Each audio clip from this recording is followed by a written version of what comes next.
when we were young children, we used so much to go and tell our fathers what anyone had done for us, especially the bad ones that threatened us.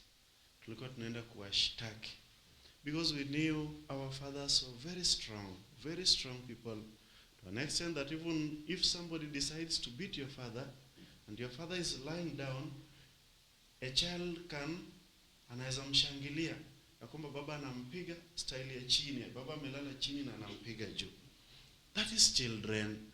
They have those to whom they bank their hopes, they bank their trusts. Peace is a very important thing.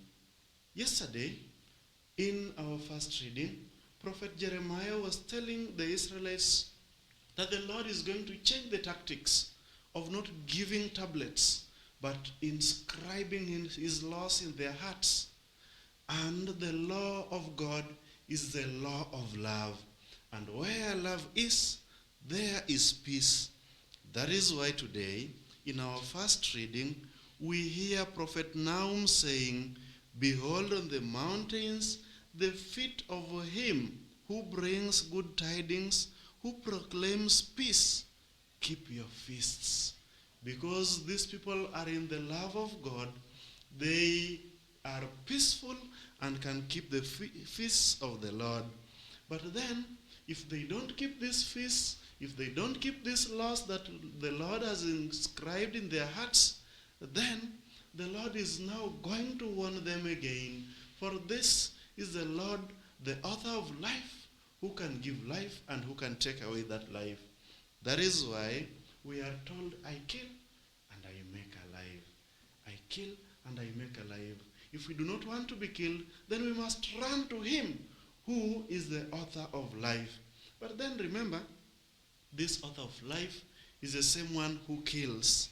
And he says in the gospel reading that whoever wants to be my disciple must forsake himself, take up his cross, and come after me.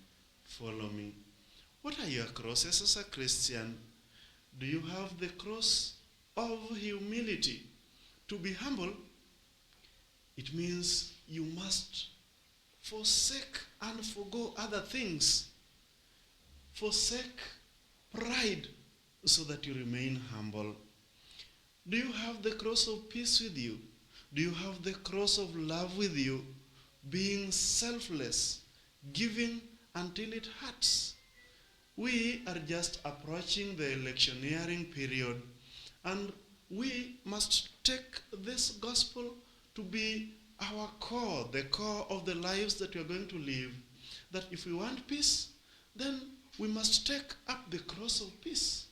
For God abides in love and in peace.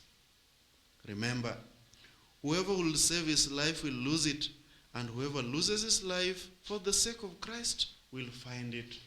Which direction are we taking? Are we losing or gaining? What shall a man give in return for his life? Giving your life simply means being selfless, putting and banking all your hopes and your trust in him who kills and makes alive. Let us pray today through the intercession of the Blessed Virgin Mary, that we may always bank our hopes and our trust in him who kills and makes alive, that we may always lose our lives for the sake of Christ, so that we can find it. Mary, Mother of God, pray for